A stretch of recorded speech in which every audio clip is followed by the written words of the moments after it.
So guys, Benton universe में बहुत ही ज्यादा पावरफुल बीइंग्स एग्जिस्ट करते हैं। कुछ तो यूनिवर्स को चुटकियों में बना सकते हैं, तो कुछ अपनी एक थॉट से ही पूरे मल्टीवर्स को क्रिएट कर सकते हैं और उसे डिस्ट्रॉय भी कर सकते हैं, और इन्हें हरा पाना बहुत ही ज्यादा मुश्किल है।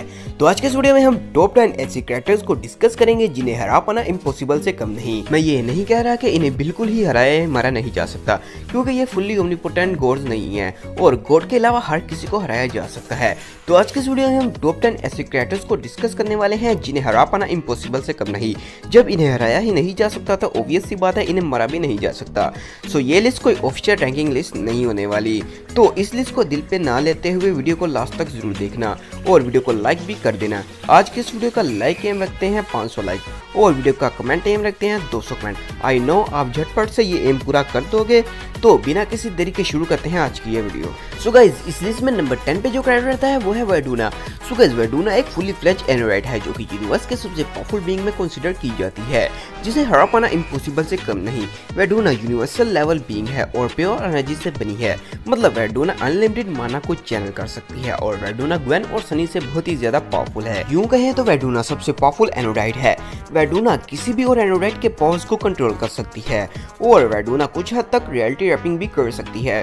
वर्डूना शेप शिफ्टिंग भी कर सकती है और इसके पास इनहैंस एजिलिटी सुपर स्ट्रेंथ जैसी पावर्स हैं। वर्डूना को किसी भी वेपन से मार पाना लगभग इम्पॉसिबल है। वर्डूना को अगर कोई स्पीशीज टक्कर दे सकती है तो वो है गोस्ट फ्रीक की स्पीशीज, क्योंकि वर्डूना गोस्ट फ्रीक को ट्रैक नहीं कर सकती। लेकिन इसका ये मतलब नहीं कि गोस्ट फ्रीक वर्डूना को हरा दे, बस गोस्ट फ्रीक वर्डूना को थोड़ी बहुत टक्कर दे पाएगा। सो इन्हीं रीजन की बेसिस पे वर्डूना हमारी लिस्ट में इंक्लूडेड है। सो हमारी लिस्ट में नंबर 9 पे जो कैरेक्टर आता है वो है प्रोफेसर पैराडॉक्स। हाँ, अब आप सब बोलोगे कि प्रोफेसर पैराडॉक्स को तो टॉप 5 में रखना चाहिए था। तो मैं आपको बता दूं कि वीडियो के स्टार्ट में मैंने बोला था कि ये कोई ऑफिशियल रैंकिंग वीडियो नहीं है, ये मेरी फैन मेड रैंकिंग लिस्ट है, तो इतना तो चलता है ना। सो क्वार्ट्ज क्रिस्टल की प्रॉपर्टीज डिस्कवर करते हुए जब पैराडॉक्स ने स्पेस टाइम क्वांटम में होल करना चाहा, तो कुछ मिसकैलकुलेशन की वजह से पैराडॉक्स स्पेस टाइम क्वांटम में ही फंस गए, जहां उन्हें स्पेस और टाइम के बारे में भरपूर नॉलेज मिला और पैराडॉक्स की एज वहीं रुक गई। उस एक्सीडेंट के बाद प्रोफेसर पैराडॉक्स इमॉर्टल हो गए। और अब आप सब कहेंगे कि उस एक्सीडेंट को होने से रोककर पैराडॉक्स को नॉर्मल ह्यूमन बनाया जा सकता है और इजीली उन्हें मारा जा सकता है, तो ऐसा बिल्कुल नहीं है। प्रोफेसर पैराडॉक्स हर जगह एग्जिस्ट करते हैं, मतलब अगर पैराडॉक्स को कोई टाइम ट्रैवलर उस इवेंट होने पे क्वांटम होल में एंटर होने से पहले ही बचा लेता है, तो जैसा कि हम सब जानते हैं कि पैराडॉक्स हर यूनिवर्स में हर टाइमलाइन में एग्जिस्ट करते हैं, तो सिर्फ उसी एक स्पेसिफिक टाइमलाइन के प्रोफेसर पैराडॉक्स को उसकी पावर्स नहीं मिलेंगी। लेकिन प्रोफेसर पैराडॉक्स के अनलिमिटेड वर्जन्स हैं जो कि हर वक्त स्पेस टाइम में ट्रैवल कर रहे होते हैं, तो इससे प्रोफेसर को कुछ फर्क नहीं पड़ेगा। और अगर ऐसा होता है तो प्रोफेसर के सब दुश्मन यही टेक्निक लगाकर प्रोफेसर को कब के डिफीट कर दिए होते, लेकिन प्रोफेसर अपना इंतजाम करके रखते हैं, इसलिए प्रोफेसर को मार पाना या हरा पाना इम्पॉसिबल से कम नहीं। प्रोफेसर को यूनिवर्स का कोई भी वेपन हार्म नहीं कर सकता और प्रोफेसर ने स्पेस टाइम क्वांटम में हजारों साल बिताए हैं और इससे प्रोफेसर की एज एक दिन भी ज्यादा नहीं हुई, मतलब प्रोफेसर अब मर नहीं सकते। तो आप इससे अंदाजा लगा सकते हैं कि प्रोफेसर पैराडॉक्स एक इमॉर्टल कैरेक्टर हैं जिन्हें मार पाना इम्पॉसिबल है। हाँ, उनकी कुछ कमजोरियां तो हैं, लेकिन वो बहुत ही माइनर हैं, जिनकी बेस पे उन्हें हराने का सोचना बेवकूफ़ी से कम नहीं। सो लिस्ट में नंबर 8 पे जो कैरेक्टर आता है वो है माल्टुरेंट। सो अब कुछ ज्ञान पेलने वाले यही बोलेंगे कि बेंटन ने तो फीडबैक की हेल्प से उस पर बिग बैंग काउंटर अटैक करके इसे मार दिया था।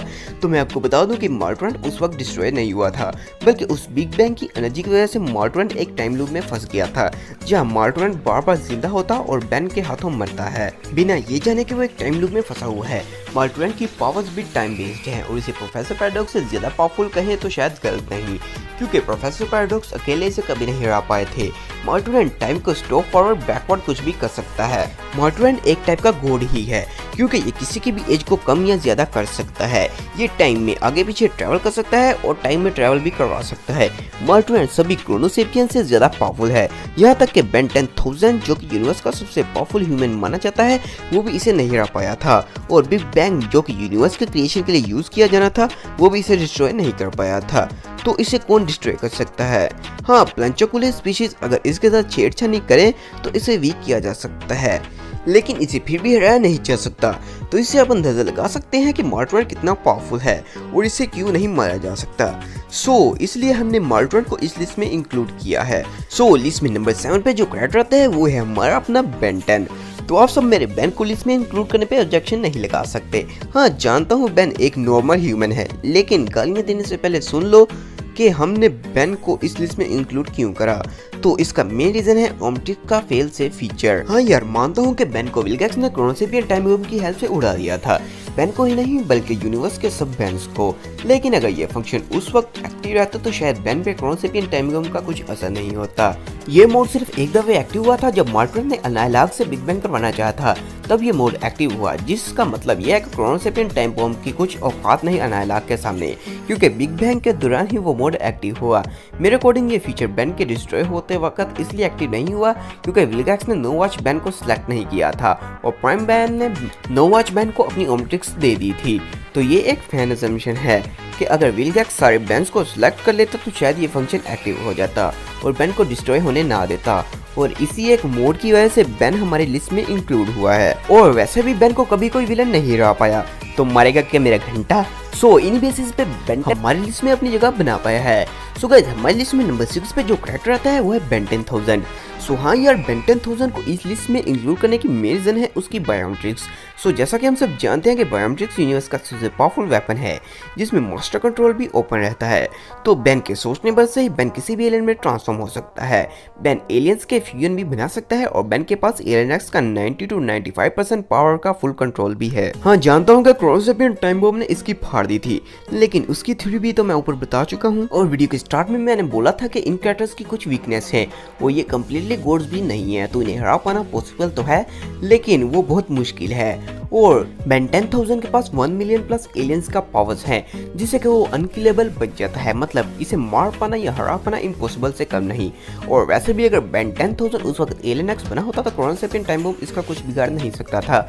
और फेल सेफ जैसा फीचर अगर टीनेजर बेन को इस लिस्ट में इंक्लूड करा सकता है तो बेन 10,000 की ओमट्रिक्स में ये फीचर तो अवेलेबल है, तो बेन 10,000 भी इस लिस्ट में इन्हीं बेसिस की वजह से आ पाया है।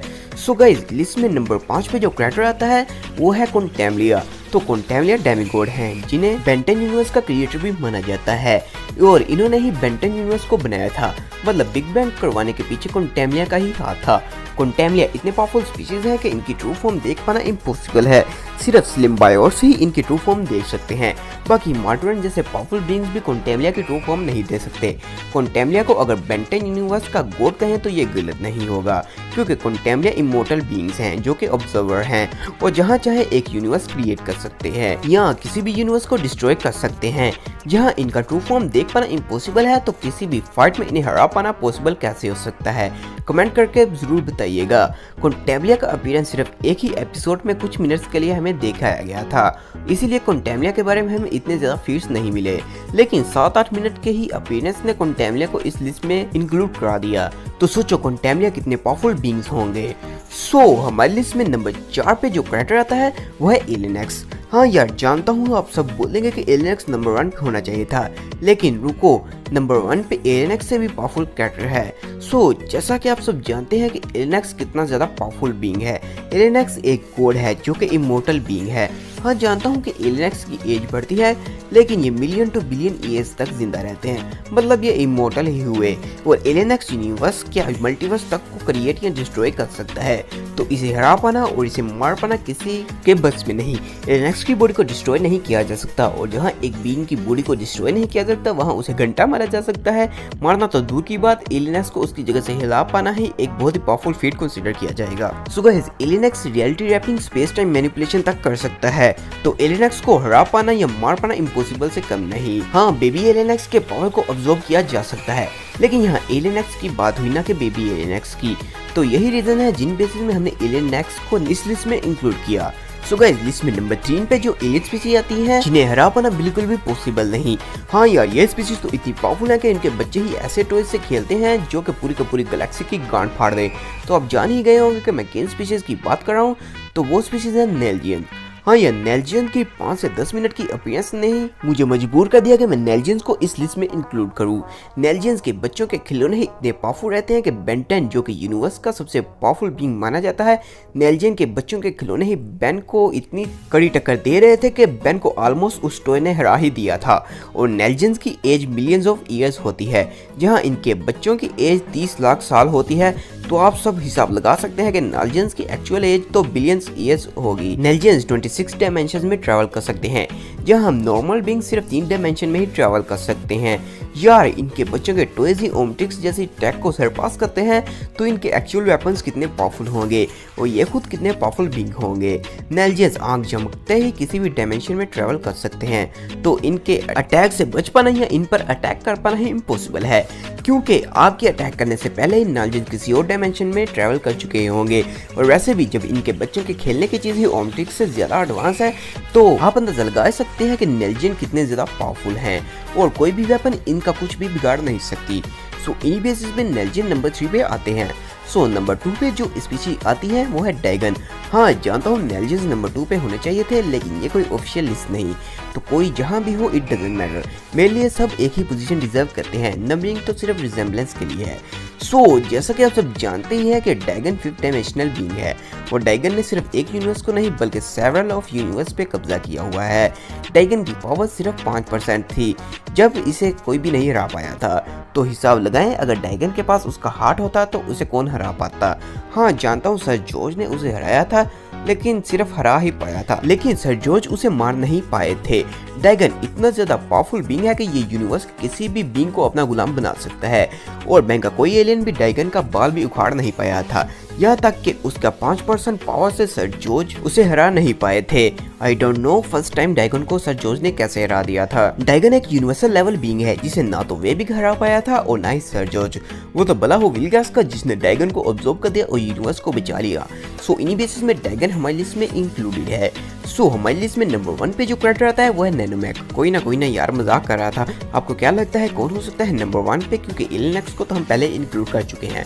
सो वीडियो पॉज करके कमेंट करना मत भूलिएगा। सो चलिए मैं ही बता देता हूँ कि नंबर 1 पे कौन सा एलियन या एलियन स्पीशीज है।